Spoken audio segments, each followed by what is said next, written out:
Waddah FM. Hey, what's going on, everybody? How's it going? And the thing with coffee is that it's not just a beverage.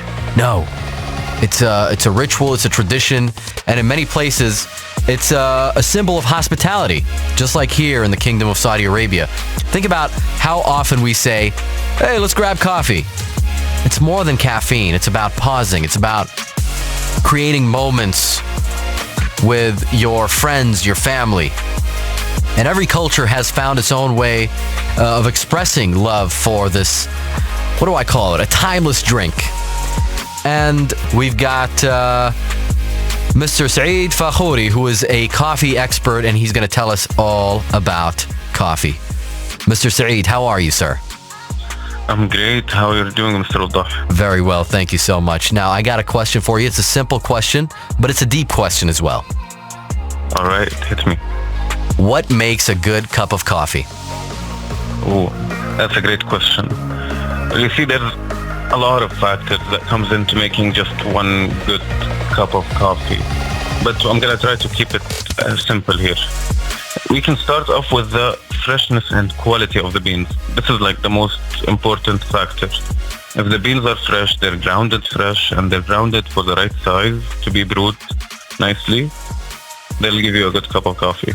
The next element that goes into that would be clean filtered water. Coffee is about 98% water.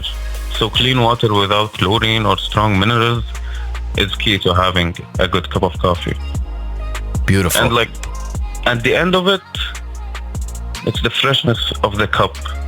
Coffee loses like aroma and complexity as it sits. If you want to enjoy it as it's tasting the best, right after it's being brewed, give it a minute to settle and enjoy it. This is what makes a good cup of coffee. You know, I could go for another cup of coffee right now. That made me want to have another cup, Mr. Saeed. Wow. What about... Thank you. I'm already enjoying mine. And what makes beans from different regions, taste so distinct? Like the beans from, let's say, Ethiopia, for example, they taste a lot different than the ones from, let's say, Colombia.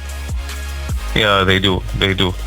Well, the thing is about having different areas it's a simple thing because it's all about where the coffee is growing. It's about the soil, the climate, and the altitude, and the processing method.